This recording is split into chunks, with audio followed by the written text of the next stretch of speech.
नमस्कार साथियों, Saraswati career point में हमारा हिंदी जो प्रश्नोत्तरी चल रहा था इम्पोर्टेंट, उसी का अगला सीरीज है। आई होप को आपने इसको अच्छे से ढंग से देखा होगा, सुना होगा और पसंद भी आया होगा। इसमें बहुत सारे इम्पोर्टेंट क्वेश्चन हैं जो वास्तव में बार बार एग्जामों में पूछा गया है। ठीक है, चलिए आगे बढ़ते हैं आज उसी से आगे। और लाइक और शेयर करना ना भूलें। ठीक है, भरत मुनि ने अपभ्रंश को नाम दिया है, तो ये अशुद्ध भाषा। ठीक है, महोदय में कौन सी संधि है, तो ये गुण संधि है। अष्टछाप के कवियों में प्रथम नियुक्त कीर्तनकार कवि कौन थे, तो ये सूरदास थे। उद्धव शतक किसकी कृति है, ये जगन्नाथ दास रत्नाकर की है। प्रभु जी तुम चंदन हम पानी किसकी पंक्ति है, रैदास की है। एक भारतीय आत्मा नाम से कविता की रचना किसने की, तो ये माखनलाल चतुर्वेदी ने। अज्ञेय की कौन सी रचना यात्रा पर आधारित है, तो ये एक बूंद सहसा उछली। इनमें से कौन भरत मुनि के रस सूत्र का व्याख्याकार है, तो ये भट्ट लोलट। ठीक, रहमन पानी राखिए बिन पानी सब सून में कौन सा अलंकार है, श्लेष अलंकार। जयशंकर प्रसाद की चंद्रगुप्त निम्नांकित में है एक नाटक। तुलसीदास की किस रचना का संबंध ज्योतिष से है, तो ये रामाज्ञा प्रश्न। कवि सम्राट किसे कहा जाता है, यह अयोध्या सिंह उपाध्याय हरिओत को। निम्नलिखित निम्न में से स्त्रीलिंग शब्द कौन है, ये ठंडई। जहाँ पर ई की मात्रा आएगा वहाँ पर सब स्त्रीलिंग होगा। ठीक है, हिंदी गजल लेखन का कार्य किसने प्रारंभ किया था, ये दुष्यंत कुमार ने। निम्नलिखित में से कौन सी हिंदी पत्रिका है, तो ये केरल ज्योति। मधुर मधुर मेरे दीपक जल में कौन सा भाव व्यक्त होता है, बिरह और रहस्य। बरहे रामायण किसकी रचना है, तुलसीदास की। निम्नलिखित में से अर्ध स्वर कौन सा है, तो ये अर्ध स्वर में आता है। हिंदी की मूल उत्पत्ति किससे हुई है, तो ये वैदिक संस्कृति से। निम्नलिखित में से कौन सी भाषा देवनागरी लिपि में लिखी जाती है, तो मराठी भाषा। इनमें से संयुक्त व्यंजन कौन सा है, तो ये ज्ञ, ये संयुक्त व्यंजन होता है। सूर्य शब्द का स्त्रीलिंग होगा सूर्या। हिंदी साहित्य में आधुनिक काल को इस नाम से भी अभी अभिहित किया जाता है, यानी जाना जाता है, गद्य काल। ठीक है, मुझे तोड़ लेना बनमाली उस पथ पर फेंक देना तुम, मातृभूमि पर शीश चढ़ाए ने जिस पथ जावे वीर अनेक। प्रस्तुत पंक्ति के रचयिता हैं माखनलाल चतुर्वेदी। ठीक है, रामधारी सिंह दिनकर किस रस के कवि थे, तो ये दिनकर हैं वीर रस के। मधुशाला के लेखक है हरिवंश राय बच्चन। जहाँ बिना कारण के कार्य का होना पाया जाता है वहाँ कौन सा अलंकार होता है, तो ये विभावना। हिंदी की पहली कहानी लेखिका थी, ये बंग महिला थी। मोक्ष की इच्छा करने वाला मुमुक्षु। संज्ञा के भेद होते हैं तीन। निम्नलिखित में से कौन सी रचना खड़ी बोली की है, तो साकेत। ये मैथिली शरण गुप्त की कृति है साकेत।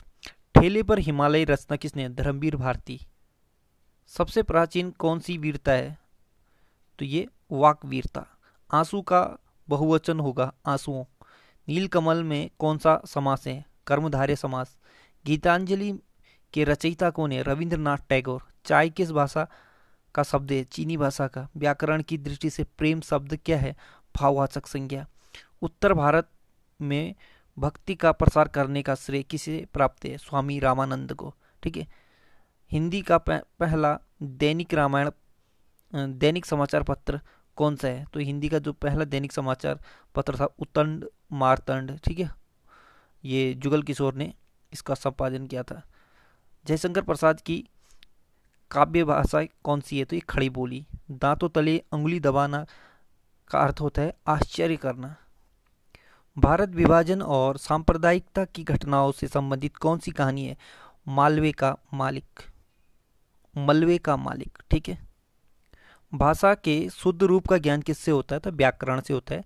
निम्नलिखित में से कौन सी रचना रामधारी सिंह दिनकर की है, उर्वशी। मैथिली का विकास किस अपभ्रंश से माना जाता है, तो ये मागधी अपभ्रंश से। राम कथा पर आधारित काव्य कौन सा है, अग्निलीक। काव्य क्षेत्र में प्रबंध शिरोमणि की उपाधि किसे दी गई है, मैथिली शरण गुप्त को। जहाँ उपमेय में उपमान अनेक उपमानों की संख्या होती है, जहाँ उपमेय में अनेक उपमानों की संख्या होती है, वहाँ पर कौन सा अलंकार होता है? संदेह अलंकार। हिंदी साहित्य के इतिहास के सर्वप्रथम लेखक का नाम क्या है? तो ये गार्थादत्त तासी। प्रेम सागर के लेखक हैं लल्लू लाल। चरण कमल बंदो हरिराई कौन सा अलंकार है? रूपक अलंकार। जिन शब्द के अंत में अ आता है उसे क्या कहते हैं? अकारांत। सूर्यकांत त्रिपाठी निराला की कविता है इनकी जूही की गली। ये किस तरह का है? उदाहरण है, ये मुक्तक छंद का है ये कविता, ठीक है। वल्लभाचार्य किस संप्रदाय के संस्थापक थे? तो शुद्धाद्वैत वल्लभाचार्य।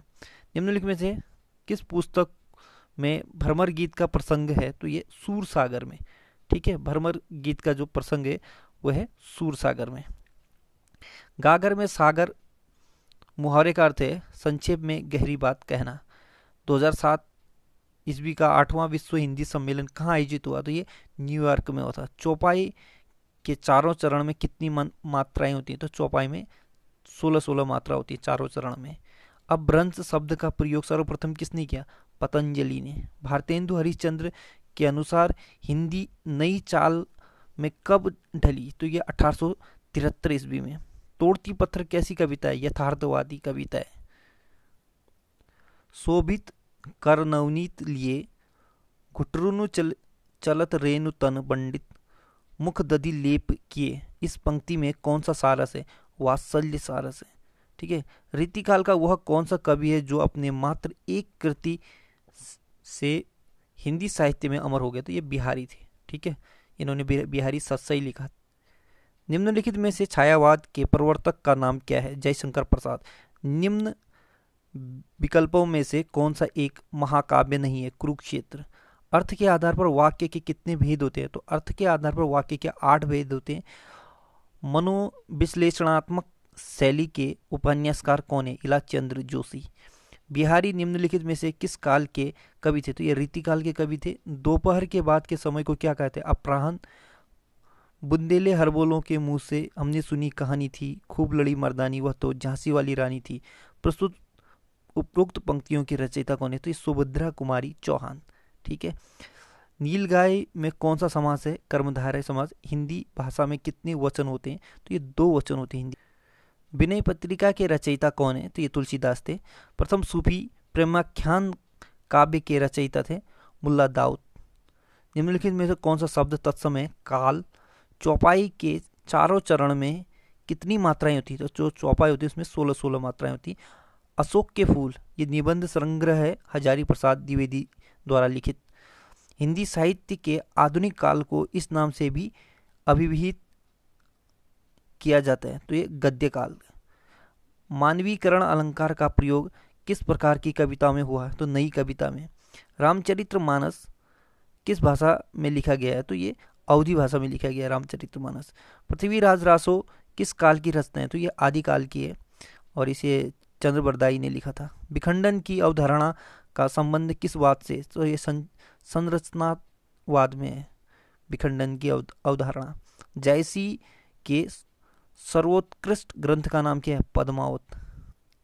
उद्धव मोहे ब्रिज विसरत नाही विसरावत नाही में कौन सा रस है? श्रृंगार रस है, ठीक है।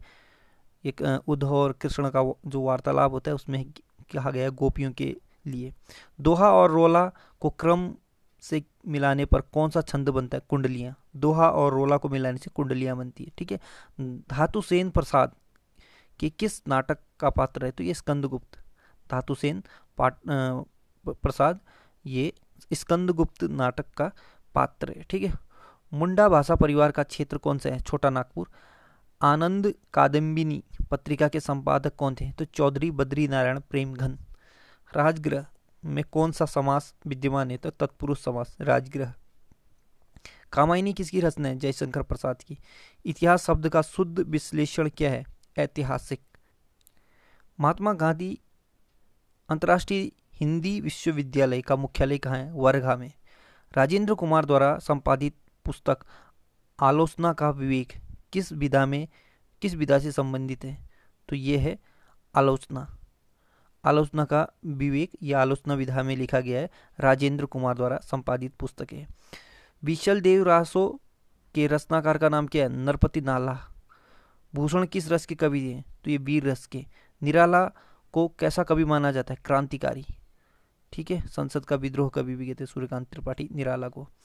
ज्ञानपीठ पुरस्कार किस क्षेत्र में श्रेष्ठ कार्य के लिए दिया जाता है? ये साहित्य के क्षेत्र में। कठिन काव्य का प्रेत किस कवि को कहा जाता है? तो ये कवि हैं केशव दास। ठीक है, और आपको मैंने अज्ञेय भी बताया था इससे पिछले वाले पार्ट में, तो ये देख लेना ये दोनों नाम। मुझे जहाँ तक अज्ञेय को आधुनिक काल में कहा जाता है, लेकिन केशव दास को पहले भी से कहा जाता है, क्योंकि इनके जो काव्य होते थे वो इतनी कठिन भाषाओं का होता था कि उसका लोग व्याख्या करने में ही समय लग जाता, इसीलिए उनको कठिन काव्य का प्रेत कहा गया।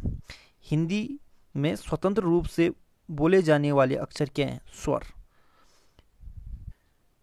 हिंदी भाषा में वे ध्वनियाँ कौन सी हैं जो दूसरी ध्वनियों की सहायता से बोली या लिखी जाती है? तो वो है व्यंजन। ठीक।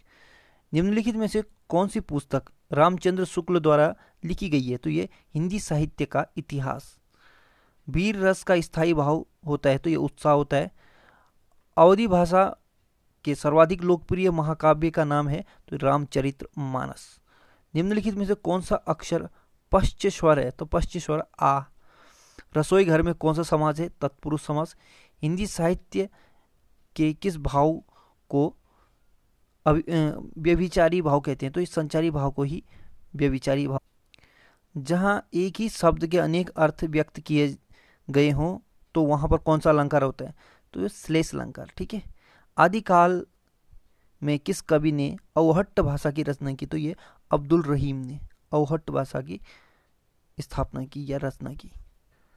तो साथियों, आज हिंदी का क्लास यहाँ पर समाप्त होता है हमारा। ये आज हमारे 5 पाठों में लगभग क्लियर हो गया। ऐसे ही इम्पोर्टेंट सीरीज और क्वेश्चन आंसर को लेके आते रहूँगा और इसको लोड करते हैं। आप इसमें प्लेलिस्ट में जाके बहुत सारे वीडियो हैं, उनको देखिए, उनको समझिए।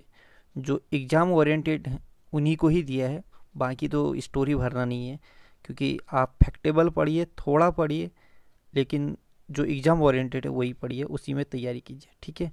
So good luck, have a nice day. पढ़ते रहिए, मेहनत करते रहिए, सफलता आपको ज़रूर मिलेगी।